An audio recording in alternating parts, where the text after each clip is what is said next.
사도행전 10장 1절부터 8절까지 말씀입니다. 자, 읽을까요? 가이사라에 고넬료가 하는 사람이 있으니 이달리아 부데라 하는 군대의 백부장이라.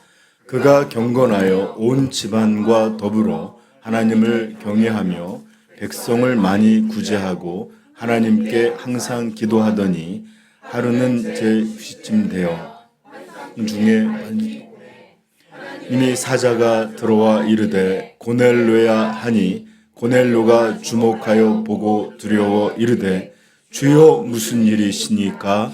천사가 이르되 내 기도와 구제가 하나님 앞에 상달되어 기억하신 바가 되었으니 내가 지금 사람들을 요빠에 보내어 베드로라 하는 시몬을 청하라.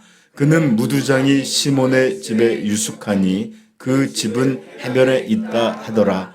마침 말하던 천사가 떠나매 고넬료가 집안 하인 둘과 부하 가운데 경건한 사람 하나를 불러 이 일을 다 이루고 요빠로 보내니라. 아멘. 오늘 이번 주는 우리 삼위 영광교회가 이 땅에 세워진 지 정확히 만 9년이 되는 주일입니다. 2017년, 박수 한번 볼까요? 네. 2017년 5월 21일 날 첫 예배를 우리 석관동에서 드렸는데 드리자마자 이사를 하는 바람에 다시는 가볼 수가 없게 됐지만 이렇게 그때 이후로 오늘까지 이르게 되었습니다. 제가 괜히 형식적으로 하는 말이 아니라 우리가 이렇게 지금까지 올 수 있었던 것은 전적으로 오직 하나님의 은혜입니다. 정말로 하나님의 은혜가 없었다면 우리들만으로 행했다면 교회는 벌써 해체되고 사라졌을 거예요. 그리고 오늘날 같이 현재로 존재하는 교회가 아니라 사람들이 그때 우리 교회 그때 그런 교회도 있었지 이렇게 하는 그저 과거로 회자되는 교회로 끝났을 것입니다.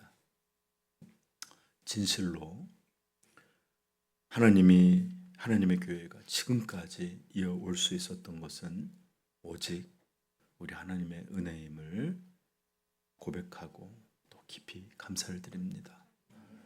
또 그리고 부족한 사역자와 함께 모든 어려운 걸음들을 함께 해주신 우리 사랑하는 성도님들, 또 성도님들에게도 또 감사를 드립니다. 저는 이번 9주년을 맞아서 교회가 세워진 이날을 맞아서 교회가 무엇인지 짧게라도 좀 전해야 되겠다. 그리고 우리가 주님의 교회에 속하게 하신 것이 얼마나 크고 감사하고 기쁜 일인지를 좀 전해야 되겠다라는 그런 생각으로 오늘 말씀을 준비했습니다. 그러나 걱정이 없는 것은 아닙니다. 모든 말씀이나 설교 이런 것이 그러하듯 어떤 이들에게는 이것이 거룩하신 하나님의 말씀, 진리라고 보다는 그저 이런 것들이 교회에 대한 몇 가지 정보, 지식 이런 것으로만 끝나는 일들을 참 많이 보았습니다. 그래서일까요? 디모데후서 3장 7절에도 이런 말씀이 있습니다. 항상 배우나 끝내 결국에는 진리의 지식에 이르지 못하는 사람들이 있다. 지식에 이를 수 없느니라 하는 사람들이 있습니다. 어떤 이들은 정말로 조금도 진리를 아는 온전함에 이르지 못하는 것을 오랜 기간 사역을 하면서 지켜보아왔습니다. 이것은 너무나 슬픈 일이고 또 그 개인에게는 정말로 무서운 그런 일이 되는 것 같아서 사역자로서는 너무 가슴이 아프고 또 속상하기만 합니다. 같은 말씀을 들음에도 어떤 이들은 놀랍도록 하나님을 알아가고 은혜를 경험하는데 어떤 이들은 아무것도 얻지 못하고 오히려 점점 자신의 생각이란 아집과 교만만 늘어가면서 하나님의 진리를 이렇게 배우지 못하는 이런 일들도 있는 것이 오늘날 교회의 현실입니다. 그러므로 간곡히 제가 부탁드리기는 부족한 설교자이지만 또 너무나 모자른 사역자지만 이 한 사람이라는 이 사람을 넘어서 하나님의 말씀 앞에서 제발 기뻐하시고 두려워하시고 순종할 수 있는 귀한 성도님들 되기를 간절히 축복합니다. 또한 오늘은 더 특별히 교회에 대한 그런 주제를 갖고 있는 내용이기에 우리 교회가 한 마음으로 함께 들어야 하지 않겠습니까? 도대체 교회가 하나가 되라 하시는 하나님의 명령 앞에 도대체 무엇으로 하나가 되겠습니까? 목사의 리더십 안에 하나가 되겠어요? 아니면 힘 있는 어떤 영향력 있는 그런 성도들로 하나가 되겠습니까? 아니면 먹고 마시는 교제로 하나가 되겠습니까? 아니에요. 오직 성령과 하나님의 말씀 안에서 그 진리 안에서 우리는 하나가 되어야 합니다. 그러므로 교회가 무엇인지를 배우는 오늘 말씀을 통해 우리 삼위영광 교회가 더 온전히 진리 안에서 하나 되어져 가는 그런 말씀 되기를 주님의 이름으로 간절히 축복합니다. 자, 오늘 본문을 보면 지난주에 이어서 오늘 말씀을 살펴보겠는데 하나님은 이스라엘을 식민지에 삼고 있는 로마가 주둔하고 있는 가이사라에 있는 한 백부장, 그의 이름은 고넬료라고 하는 사람을 부르셨습니다. 그는 비록 로마인, 이탈리아 사람인 이방인이었지만 그 수많은 우상들이 아니라 유대인들의 신앙, 여호와 하나님을 믿는 신앙을 받아들였고 그 가르침에 따라 경건하게 살았고 경건하게 또 부하와 가족들에게 그 신앙을 전파했던 사람입니다. 그런데 어느 기도 시간에 하나님은 천사를 보내시어 그에게 말씀하셨습니다. 그 내용이 바로 3절부터 6절 내용입니다. 우리 한 번만 같이 읽어볼까요? 시작. 하루는 제9시쯤 되어 환상 중에 밝히 봄에 하나님의 사자가 들어와 이르되 고넬로야 하니 고넬로가 주목하여 보고 두려워 이르되 주여 무슨 일이니까? 천사가 이르되 내 기도와 구제가 하나님 앞에 상달되어 기억하신 바가 되었으니 지금 사람들을 요빠에 보내어 베드로라 하는 시몬을 청하라. 그는 무두장이 시몬의 집에 유숙하니 그 집은 해변에 있다 하더라. 아멘. 자, 이 메시지 천사가 전해준 이 내용의 핵심은 한 가지입니다. 즉 베드로라고 하는 이 사람을 청하여 그가 전하는 말씀, 설교를 들으라 하는 내용이에요. 그리고 그를 부르는 데 있어서 얼마나 정확하게 가르쳐 주신지 몰라요. 요빠의 무두장이 시몬, 해변가, 지금 말로 하면 만약에 어떤 여러분들이 기도하시는데 천사가 오더니 공릉로 204에 있는 삼위영광교회 3층에 올라가서 여기 이렇게 예배당 뒤쪽에 있는 사무실을 두드려서 목사를 청하라 이런 식으로 들려주신 것처럼 정확하게 그 사람과 그 사람이 있는 곳과 머무는 지역까지 정확하게 가르쳐 주시면서 그 사람을 청해 들어라.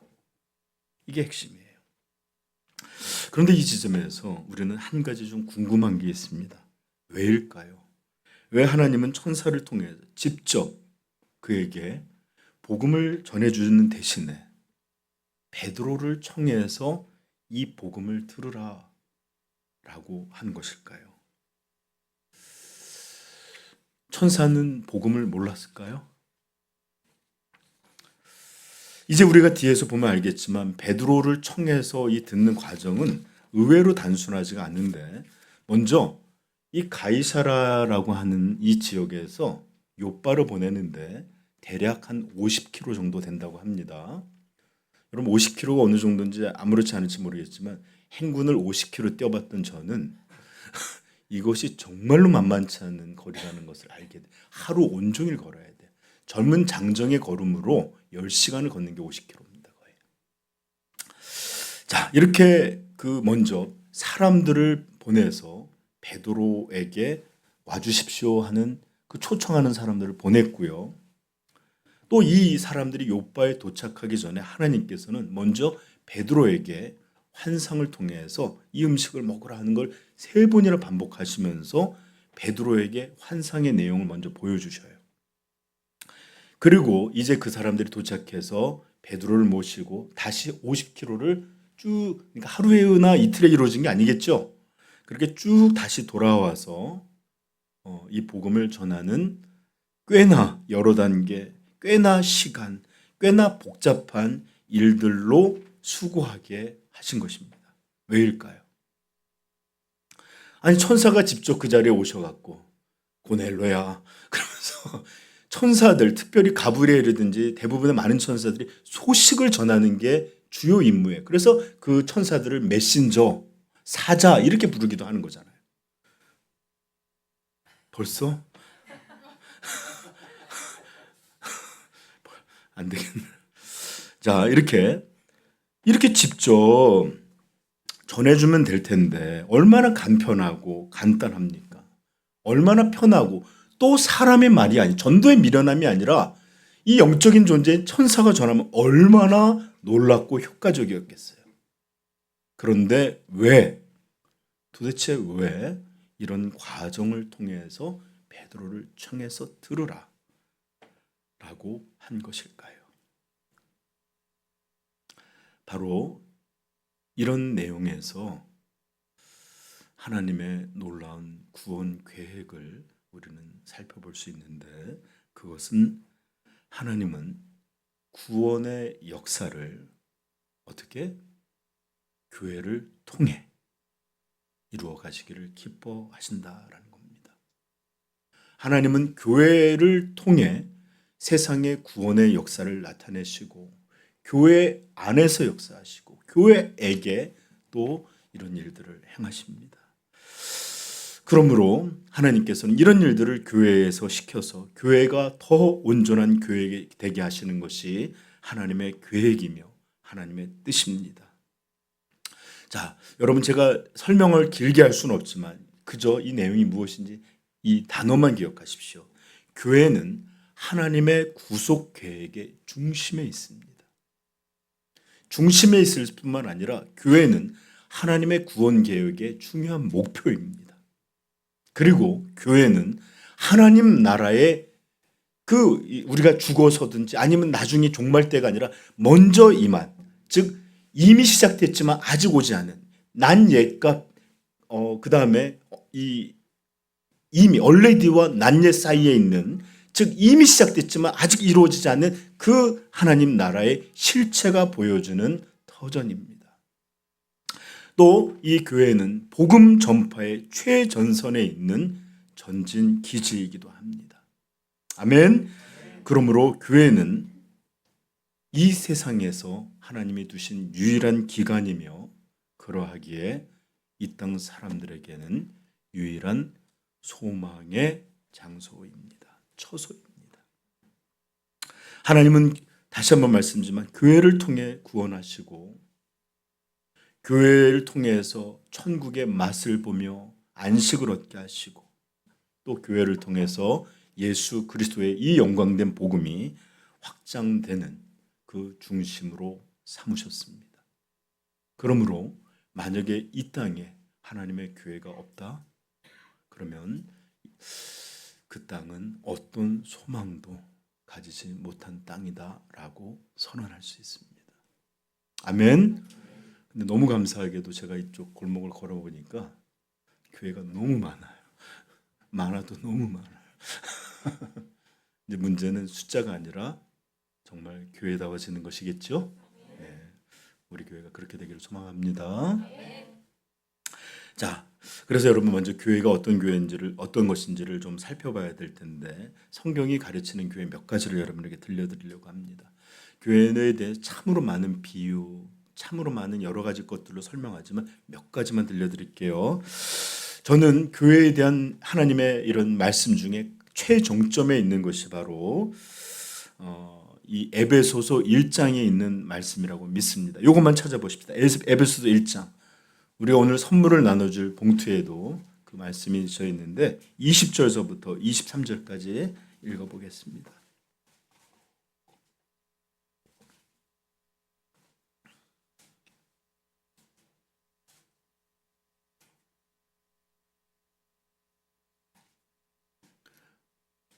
같이 한번 읽어봅시다. 시작. 그의 능력이 그리스도 안에서 역사하사 죽은 자들 가운데서 다시 살리시고 하늘에서 자기의 오른편에 앉으사 모든 통치와 권세와 능력과 주권과 이 세상뿐 아니라 오는 세상에 일컫는 모든 이름 위에 뛰어나게 하시고 또 만물을 그의 발 아래 복종하게 하시고 그를 만물 위에 교회의 머리로 삼으셨느니라. 교회는 그의 몸이니 만물 안에서 만물을 충만하게 하시는 이의 충만함이니라. 아멘. 우리 중등부 분발해야 되겠어요. 우리 새로운 뒤에 있는 어린 학생들이 눈빛이 우리 중등부보다 더 온전해 보여요. 지짐합시다. 우리 나와서 이렇게 한번 예배 드려볼까? 그렇습니다, 여러분. 교회는 예수 그리스도의 몸입니다. 이 교회는 그분 자신의 소유라고 하는 것을 넘어서 그 자신의 몸이다라고 하나님의 말씀 분명하게 우리에게 들려주고 있습니다.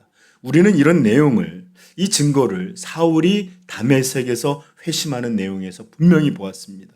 주님은 어찌하여 그 사울에게 박해를 행하고 죽이던 사울에게 사울아 사울아 어찌하여 나의 백성 나의 제자 나의 소유를 박해하느냐 이렇게 말씀하지 아니하시고 어찌하여 나를 단수형으로 나를 우리들이 아니라 나를 박해하느냐 분명하게 말씀해 주셨습니다. 그러므로 우리 교회는 분명하게 철저하게 알아야 합니다. 교회는 주님의 몸으로서 그의 일부다. 아멘. 네. 이것을 아멘도 잘하네. 아멘. 저 맨 끝에 3번이야? 2번이야? 네. 잘하고 있습니다. 네. 엄마가 1번, 2번으로 부르는 제가 부르는 게 아니에요. 전 따라서 그렇게 하고 있습니다. 그런데 종종 우리는 이 교회가 거룩한 주님의 몸이다라고 하는 진리를 잘 이해하지 못하고 종종 교회를 사람이 많은 큰 교회 또는 작은 교회에 따라서 구별되게 생각하는 때가 많습니다. 큰 교회, 많은 사람이 모이는 교회에서는 함부로 행동하지 않고 또 격식을 가지고 때로는 조심할 때 있지만 이렇게 저희 교회 같이 작은 인원이 모이는 곳에서는 너무 편하게 자유롭게 심지어는 함부로 행해지는 경우도 적지 않습니다. 이거 죄송해요. 교회를 이렇게 표현하면 안 되죠. 마치 세상에서 대기업 사장하고 구멍가게 사장이 급이 다르잖아요. 그렇죠? 이재용 씨하고 신대식 씨하고 똑같은 급은 아니잖아요. 네. 그런데 그래서 여러분들 종종 이렇게 삼성이라는 큰 기업에 가서는 함부로 못하지만 저기 커피 크레스트 가서는 함부로 이렇게 편하게 하는 이런 일들처럼 교회도 그렇게 생각하는 경우가 있는데 여러분 잘 들으세요. 모든 하나님의 교회는 예수 그리스도의 몸된 교회로 이것을 함부로 해서는 절대로 아니 됩니다. 교회는 주님의 것이요 주님의 몸이기 때문입니다. 그러므로 작은 교회로 하여 함부로 행한다면 사울에게 말씀하셨던 것처럼 우리에게 또 누구야 내가 어찌하여 나에 대하여 함부로 하느냐 라고 주님이 책망하실 수 있습니다. 그러므로 모든 교회, 저는 우리 교회만 중요하다 얘기지 않아요. 전 딴 교회 가서도 예배 잘 드립니다. 여러분 모든 교회가 주님의 몸된 교회임을 잊지 않기를 주님의 이름으로 축복합니다. 자, 또한 성경은 교회를 하나님이 거하시는 집이요 그분의 권속, 가족과 종들과 모든 그 집안에 속해 있는 이걸 권속이라고 부르는데 이렇게 패밀리라고 표현하기도 하는데 그렇게 가르치고 있습니다. 에베소서 펴놓고 있죠. 2장 19절로 한번 가볼까요? 19절서부터 21절 시작. 그러므로 이제부터 너희는 외인도 아니요 나그네도 아니요 오직 성도들과 동일한 시민이요 하나님의 권속이라. 너희는 사도들과 선지자들의 터 위에 세우심을 입은 자라. 예수께서 친히 모퉁이 돌이 되셨느니라. 그의 안에서 건물마다 서로 연결하여 주 안에서 성전이 되어가고 너희도 성령 안에서 하나님이 거하실 처소가 되기 위하여 그리스도 예수 안에서 함께 지어져 가느니라. 아멘. 그렇습니다. 교회는 우리 모든 식구들은 하나님의 가족입니다. 하나님의 권속들입니다. 그에게 속해 있는 그런 사람들입니다. 아멘. 또한 우리는 모두가 하나님이 거하실 만한 처소로 지어져 가는 그런 사람들입니다. 그래서 하나님께서는 우리 믿는 자들 안에, 그 믿음 안에, 성령 안에서 우리에게 집을 삼으시고 우리와 함께 거하시는 줄을 믿기를 축복합니다. 자, 이런 일들이 얼마나 큰 복인지 여러분들 알기를 바라고, 이것이 또한 큰 복이자 함께 두려운 일인지를 알기를 바라는 것은 고린도전서 3장 16절에 이렇게 말씀하시기 때문입니다. 너희는 너희가 하나님의 성전인 것과 하나님의 성령이 너희 안에 계시는 것을 알지 못하느냐? 그런 다음에 경고를 바로 이런 사실만을 말씀해 주신 게 아니라 우리가 이런 성전, 하나님이 거하시는 이곳으로서 어떠해야 되는지도 말씀해 주시는데 17절, 누구든지 하나님의 성전을 더럽히면 하나님이 그 사람을 멸하시리라. 하나님의 성전은 거룩하니 너희도 그러하니라. 아멘. 우리가 하나님이 거하시는 전인 것, 너무 복스러운 일이죠. 그러나 또 말씀하는 거예요. 하나님의 성전을 더럽히면 하나님이 그 사람을 멸하시리라. 이 말씀은 한 사람 한 사람 개인에게만 해당되는 말씀이 아닙니다. 함께 믿음 안에 모여있는 우리 교회에게도 해당되고 또 들려주시는 말씀입니다. 우리가 사도행전을 통해서 보았지만 아나니아와 삽비라, 이 두 부부의 교훈을 꼭 기억하십시오. 교회가 하나님이 다스리시고 하나님이 거하시는 것인지를 알지 못하고 그의 이름을 내세우려 했다가 어떻게 됐죠? 이 두 부부는 같은 날 동시에 죽음을 당하게 되었습니다.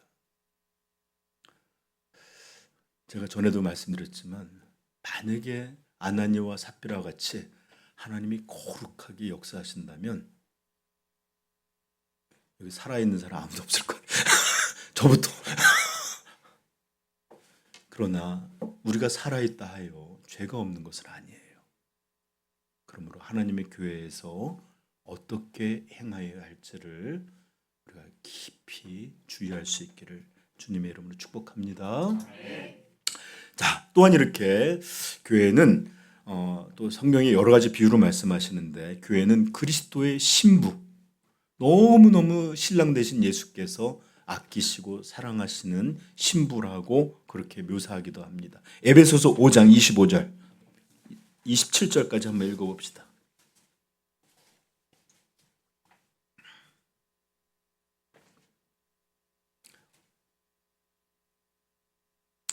오늘은 이 고넬로의 사건을 통해서 하나님이 교회를 통해서 역사하신 교회 안에서 또 역사하심을 대해서 좀 설명하려고 하는 겁니다.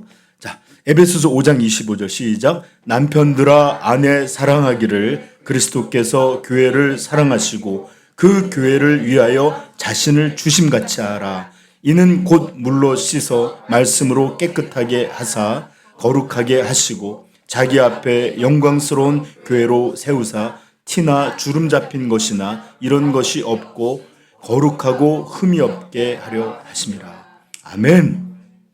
남편들에게 아내 사랑하기를 그리스도께서 교회를 신부처럼 사랑하심과 같이 하라는 거예요. 이 교회를 위하여 예수님께서 십자가에서 자신을 주셨다. 이렇게 분명하게 가르치고 있습니다. 또 그런가 하면 교회는 하나님의 진리를 담아두는 진리의 기둥과 터라고 디모데전서 3장 15절은 가리키고 있습니다. 디모데전서 3장 15절, 만일 내가 지체하면 너로 하여금 하나님의 집에서 어떻게 할지를 알게 하려 함이니 이 집은 살아계신 하나님의 교회요 진리의 기둥과 터니라. 아멘. 그렇습니다. 교회가 있기에, 교회가 계속 세상 가운데 있었기에 이 놀라운 복음이 계속해서 후대에 또 자녀들에게 전파되었던 거예요. 아멘. 우리 부모님들이 아이들 낳았지만 학교 공부 열심히 하지만 성경 공부를 잘 못하잖아요. 그렇죠? 우리 중등부들도 또 교회 가운데서 이렇게 계속해서 진리를 배워가고 있습니다. 교회는 이렇게 놀라운 영광된 진리를 담고 보존하고 전파하는 가장 중요한 그런 중심임을 우리 하나님께서 가르쳐 주셨습니다.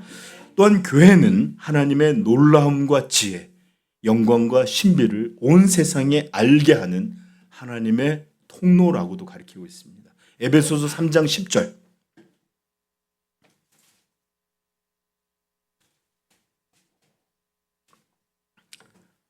자, 시작. 이는 이제 교회로 말미암아. 자, 잠시만. 교회로 말미암아. 교회를 통하여란 뜻이에요. 계속 시작. 하늘에 있는 통치자들과 권세들에게 하나님의 각종 지혜를 알게 하심이니 곧 영원부터 우리 주 예수 안에서 예정하신 뜻대로 하신 것이라. 아멘. 교회로 말미암아, 교회를 통하여 이 하늘에 있는 모든 신비, 지혜, 권능, 영광 이런 것들을 알리신다라는 것입니다. 아멘. 여러분, 요즘 왜 기독교가 욕을 먹고 있죠? 왜 하나님 믿는 신앙이 그렇게 욕을 먹고 있습니까? 교회를 통해 하나님의 영광을 나타내야 될 교회가 하나님의 영광 대신 이런 하나님의 영광 대신 모욕되는 일들을 자꾸 세상 가운데 보이기에 세상 가운데 하나님의 이름이 모욕받게 되는 것입니다. 그러나 오히려 하나님은 교회를 통하여 각종 지혜, 영광, 신비, 생명 이런 것들을 보이는 통로로 삼아 주셨습니다. 그러므로 우리 교회가 이렇게 세상에서 주의 영광을 보이는 통로 되기를 축복합니다. 자, 그러하기에 참으로 거듭난 하나님의 사람은 하나님의 말씀, 하나님과 거듭나자마자 하나님과 그분의 말씀을 절대적으로 여기듯이 이 거듭난 하나님의 백성은 또한 그분의 몸된 교회를 생명처럼 소중히 여기게 되는 것입니다. 그래서 교회사에서 가장 유명한 말들 중에 하나가 이것인데, 하나님을 사랑하는 자는 또한 그분의 교회를 사랑합니다. 아멘. 또는 이렇게 표현하기도, 하나님 아버지를 사랑하는 자는 어머니 된 교회도 사랑합니다. 이렇게 표현하기도 합니다. 여러분, 이렇게 하나님께서는 주님의 자녀로 우리를 구원하여 주신, 거듭나게 하신 이런 놀라운 구속의 일뿐만이 아니라 그 구속받은 백성들에게 교회의 일부가 되게 하고 교회를 허락해 주셔서 이렇게 하나님의 사람으로 살게 하시는 이 일을 행하신 것이에요. 그러므로 구원과 교회는 결코 분리될 수도 없고 또 분리되어서도 안 되는 거예요. 이것은 하나님의 뜻입니다. 아멘. 여러분, 그러나 이제 잠깐만 이제 우리의 시선을 성경의 이야기가 아니라 우리 주변의 이야기, 우리 교회들의 이야기들로 한번 생각해 보십시다. 교회의 이런 모습을 우리가 많이 듣지만 사실 현실은 그렇지 못한 많은 경우들을 보게 되는데 왜일까요? 왜 그럴까요? 저는 그래서 오늘 조금 왜 성경의 교회와 현실의 교회가 왜 이렇게 괴리가 많이 나고 이렇게 차이가 있을지를 몇 가지로 분석해 봤습니다. 첫 번째입니다. 오늘날 교회는 성경 속 교회와 시작이 다르기 때문인 것 같습니다. 이게 뭔 뜻일까요? 오늘날 현대의 교회는 성경 속 교회하고 시작이 다르기 때문이다. 이게 무슨 뜻이냐면 우리가 성경에 등장하는 예루살렘 교회든 또 초대교회 여러 교회든 말이에요. 이런 사람들은 어떻게 교회를 이게 됐죠? 복음을 듣고 믿는 자들이 교회가 되었습니다. 아멘. 그 예수 그리스도를 영접하고 그분에게 자신의 삶을 들은 이들이 함께 모여 예배하는 예배 공동체 교회가 된 것이에요. 즉 거듭난 주님을 영접한 사람들이 함께 모여서 만들어진 게 교회였습니다.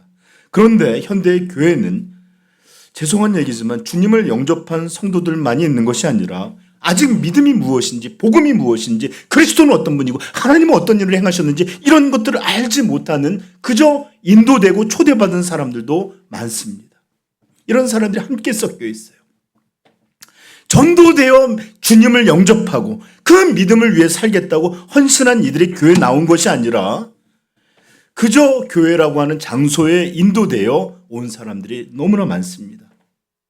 저는 이것들이 잘못되었다라고 말하는 것이 아니라 이게 오늘날 현실이고 그러하기에 아직 이런 이들은 하나님의 영광이 무엇인지 하나님의 위엄은 어떤 것인지 예수 그리스도를 통해서 우리에게 베풀어 주신 그 사랑은 어떤 것인지 이런 것들을 거의 알지를 못해요. 그러할진데 어떻게 주님의 몸된 교회 하나님께 속한 교회 이 영광을 알 수 있겠습니까?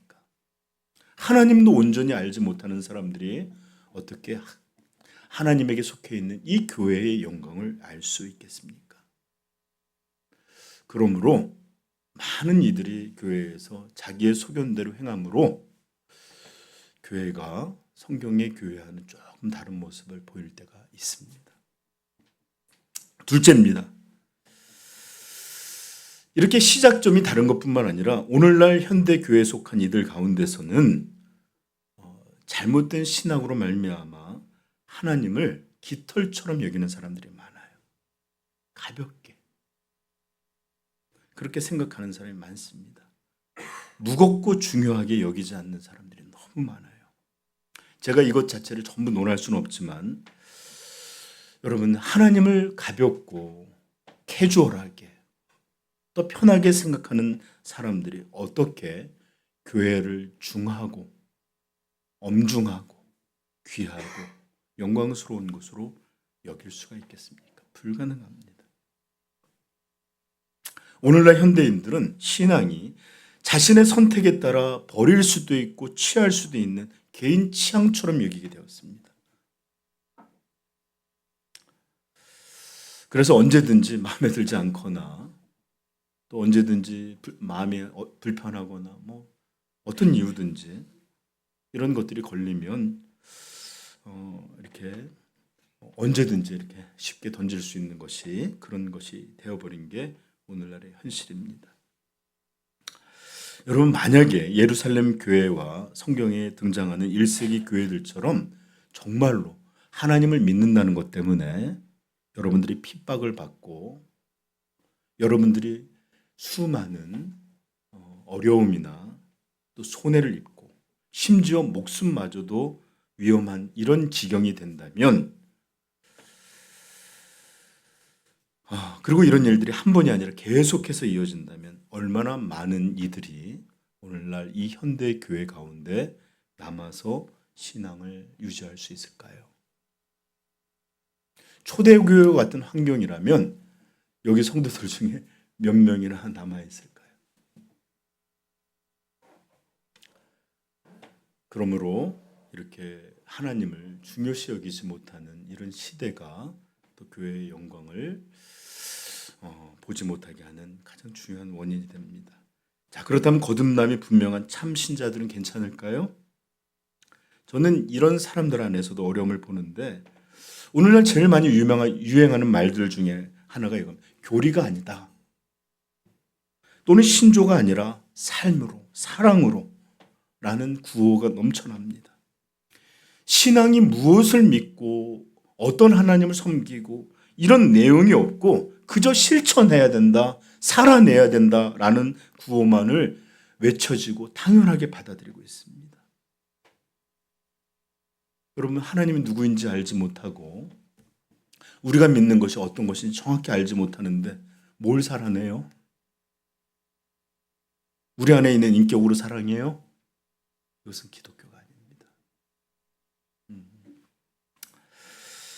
말씀 안에서 거룩한 진리로 우리에게 자신을 계시하시고 영광된 복음과 구원을 알려주셨고 또 말씀으로 교회의 영광을 보이시고 교회를 교회되게 하시는 하나님의 참 능력, 이것이 없이는 절대로 교회는 영광스러움을 회복할 수 없습니다.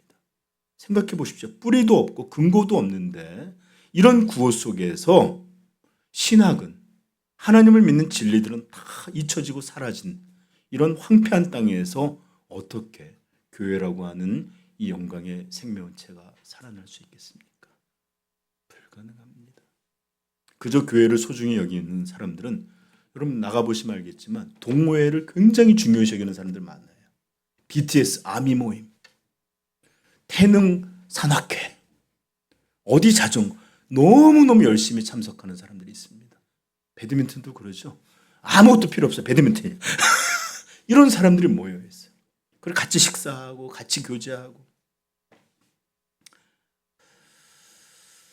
네, 만약에 진리를 잃어버린 교회는 이런 친목 모임이 가지는 소중함, 이것 외에는 아무것도 남지 않는 그런 모습이 될 것입니다. 그런가 하면 또 어떤 이들에게는 어렸을 때부터 종교의 가르침을 받아왔기에 그저 떠나지 못하고, 아니 그냥 하나의 습관처럼 그냥 교회에서 아무 생각 없이 머무르면서 그냥 힘들게만 안 하고 불편하게만 안 하고 자꾸 푸시해서 이런 것만 없이라면 그냥 기쁘게 교회를 왔다 갔다 하는 정도가 오늘날 현대 교인들이 바라는 그런 모습일지도 모릅니다. 그러나 사랑하는 성도 여러분, 이것은 교회가 아닙니다. 이것은 성경이 말하는 교회의 영광도 아닙니다. 정말로 교회는 주님의 몸이요, 하나님의 가족이요, 하나님이 거하시는 집이요, 이 영광된 진리의 기둥과 터요, 하나님의 신비를, 그 지혜를, 지식을 온 땅 가운데 드러낼 통로로서, 절대적인 통로로서 이 땅 가운데 존재합니다.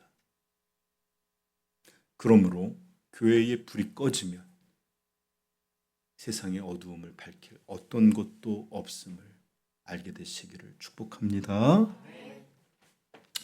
그러하기에 성도에게는 교회가 하나님이 베풀어 주신 이 땅 가운데 가장 중요한 두 가지 은혜, 말씀과 교회, 정말로 성도들이 안전히 거할 집이요, 돌봄을 받고 보호를 받는 그런 공동체이며 하나님의 사람들로 성장시키고 또 하나님의 군대로 무장하는 곳이요, 새로운 소망, 새로운 능력으로 충전받아서 다시 이 어둠의 땅에서 빛의 사람들로 나아갈 수 있게 하는 그런 가장 중요한 유일한 그런 중심임을 깨닫게 되기를 축복합니다. 여러분, 우리 삼위영광교회는 이런 교회의 충만함, 영광, 이런 능력들을 보여주고 있나요?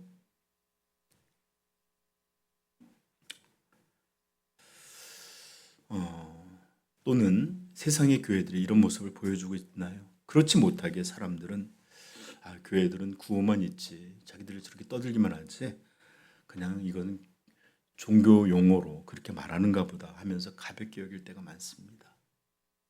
보이는 곳이 있어야 그렇게 믿죠 하고 쉽게 생각하는 사람들도 있습니다. 그러나 이 말씀을 꼭 들어보십시오. 마태복음 10장 41절 찾아보세요.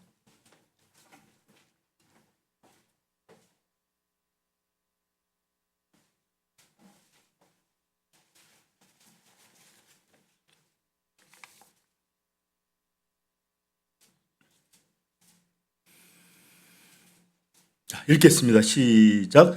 선지자의 이름으로 선지자를 영접하는 자는 선지자의 상을 받을 것이요, 의인의 이름으로 의인을 영접하는 자는 의인의 상을 받을 것이요. 아멘.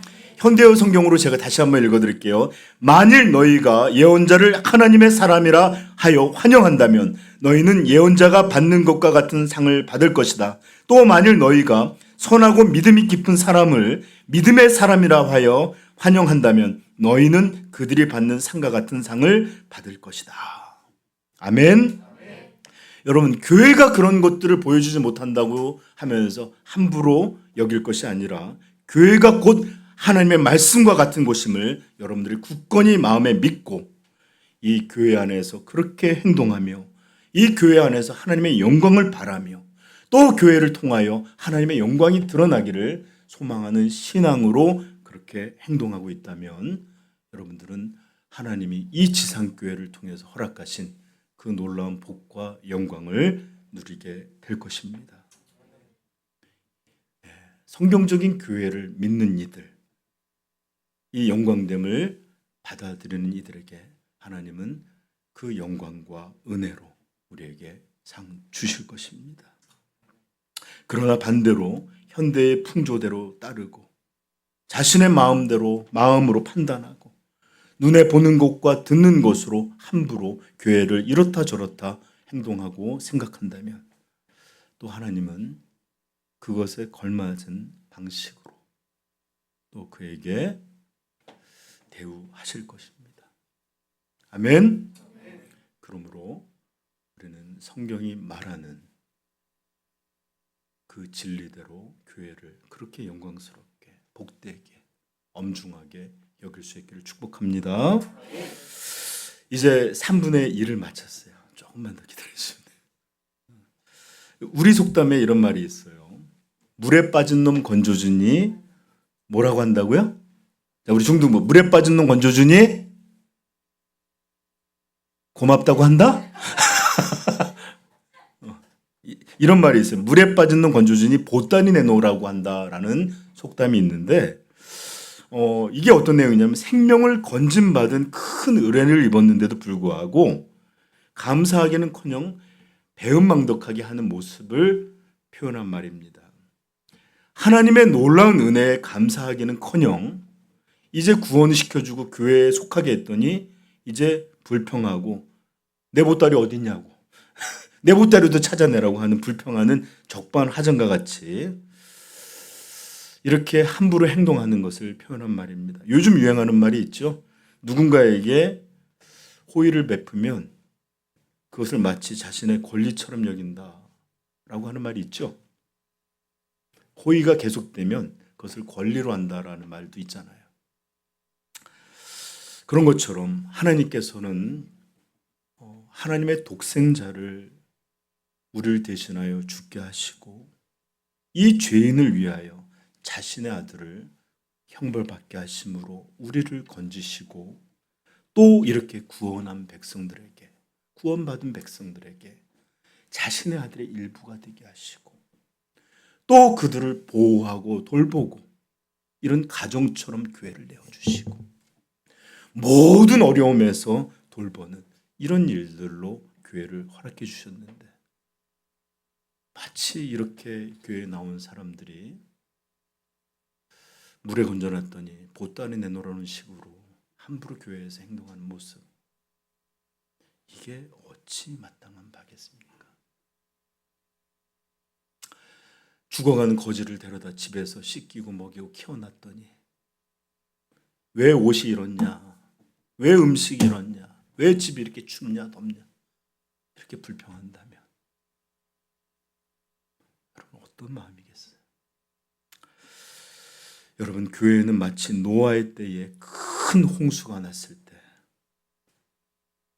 하나님께서 방주를 만들어서 노아의 가족을 건져내었던 것처럼 이 교회는 이 죄악의 거대한 풍랑, 불신의 이 거대한 물, 하나님을 대적하고 자아를 높이는 이 수많은 이 폭풍 가운데 마치 방주처럼 빠져들지 않게 하는 하나님의 구원의 틀입니다. 그래서 이렇게 건져놨더니 그 빠져드는 것에 건져놨더니 어떻게 하죠? 왜 이렇게 방주가 어두워요? 이건 무슨 냄새예요? 동물들이 많았을 테니까, 그죠? 우리도 죄인들을 건져놨으니 냄새들이 많이 나죠. 왜 방주에서 음식이 이렇대요?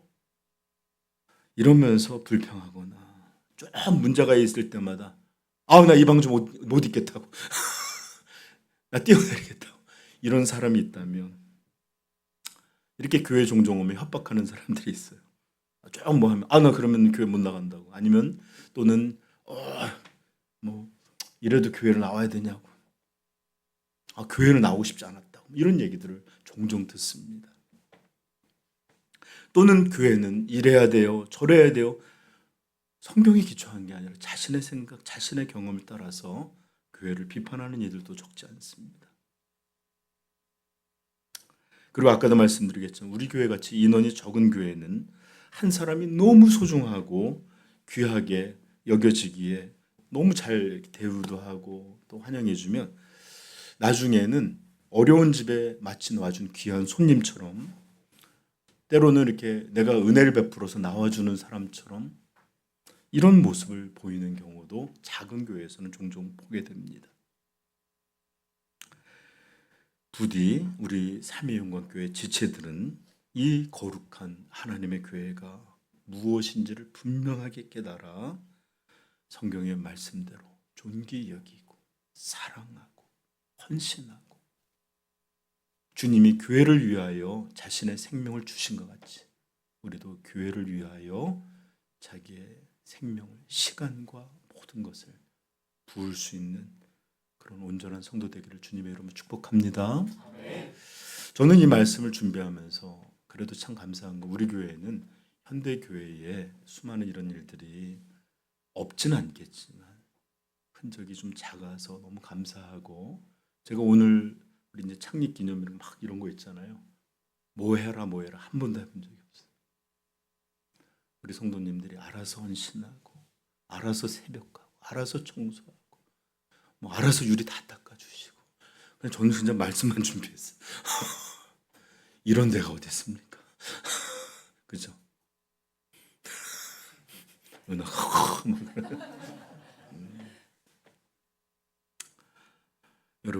여러분들이 알던 모르던 하나님은 여러분들을 놀라운 은혜로 구원을 하셨을 뿐만 아니라 구원 이후에 이렇게 교회를 주셔서 우리를 보호하시고 인도하시고 돌본다는 것을 분명히 깨닫게 되기를 주님의 이름으로 축복드립니다. 만약 우리가 구원을 받았는데도 불구하고 교회 없이 신앙생활을 하고 있다면 어떤 일이 벌일까요? 나라를 빼앗긴 만국의 백성보다 비참할 것이고, 집이 없어서 추위가 오면 추위가 있는 대로, 더우면 더운 대로, 비가 오면 비가 오는 대로 바람을 막아줄 집 없는 들판에서 사는 일과 같을 것이고, 부모 없는 가정에서 태어난 고아들처럼 아무 기댈 곳이 없는 그런 사람들로 신앙생활을 하게 될 것입니다. 그러므로 구원을 얻었지만 천국까지 가는 그 기간 동안에 참으로 어렵고 때로는 비참한 그런 영적인 모습들로 살아가게 될 것입니다. 그러하기에 하나님은 이 영광스러운 교회를 우리에게 허락해 주셨고, 먼저 믿게 된 자들을 통해서 복음을 전해주게 하였고, 먼저 믿게 된 자들이 새로운 사람을 섬기고 돌봐주고 양육하고 밥해주고 청소해주고 다 이렇게 해갖고 편하게 예배드릴 수 있고, 또 그러는 가운데 우리 어린 그리고 새신자들은 이 틀 안에서 또 자라나서 누군가를 위해 섬김의 손이 되어주고, 누군가를 위해서 헌신하고, 또 그 누군가를 위해서 자기가 든든한 버팀목으로 교회에 있어주므로 또 다른 새신자들, 또 다른 어린이들을 향한 그런 교회로 이렇게 하나님께서 복주심을 보여주는 것을 믿습니다. 그러므로 교회를 주신 하나님께 여러분 진심으로 감사하고 찬양할 수 있기를 축복합니다. 저는 정말로 목사님, 구원의 기쁨, 이것이 우리 인생의 최고의 기쁨일 텐데 다음 기쁨이 뭘까요? 묻는다면 저는 이렇게 대답하고 싶습니다. 다음의 기쁨은 하나님께서 우리에게 허락하신, 우리에게 주신 교회, 이것이 성도들에게 두 번째 기쁨입니다.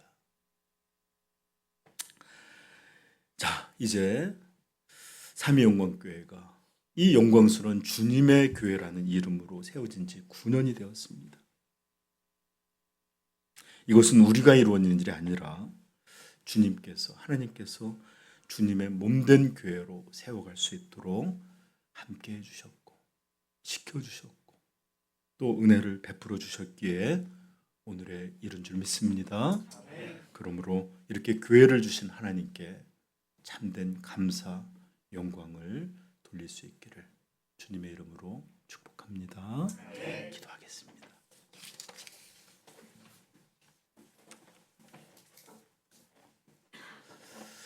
여러분, 교회를 주셨다는 것이 얼마나 감사한 것인지 여러분 알게 되기를 축복합니다. 여러분들에게 부모를 주셨다는 것이 얼마나 복인지 모르는 것처럼, 또 건전한 나라가 있다는 것이 얼마나 감사한 것처럼, 아니 이것과는 비교할 수 없게 우리 믿는 자들에게 거룩한 교회를 베풀어 주셨다는 것은 놀라운 은혜입니다. 그러므로 여러분 이 시간에 우리 같이 기도할 때 하나님, 우리로 교회에 속하게 해 주셨고 또 영광된 교회로 불러주셔서 교회를 이뤄가게 하시는 이 은혜, 이 영광을 주시니 감사합니다. 이제 하나님, 이 교회를 더욱 온전한 교회 되게 하시고 더욱 하나님의 영광을 나타내는 그런 초소가 되게 하여 주시고 복음을 세상 끝까지 전파하는 복음의 전진기지로 삼아 주옵소서. 우리 교회를 위해서 기도하겠습니다.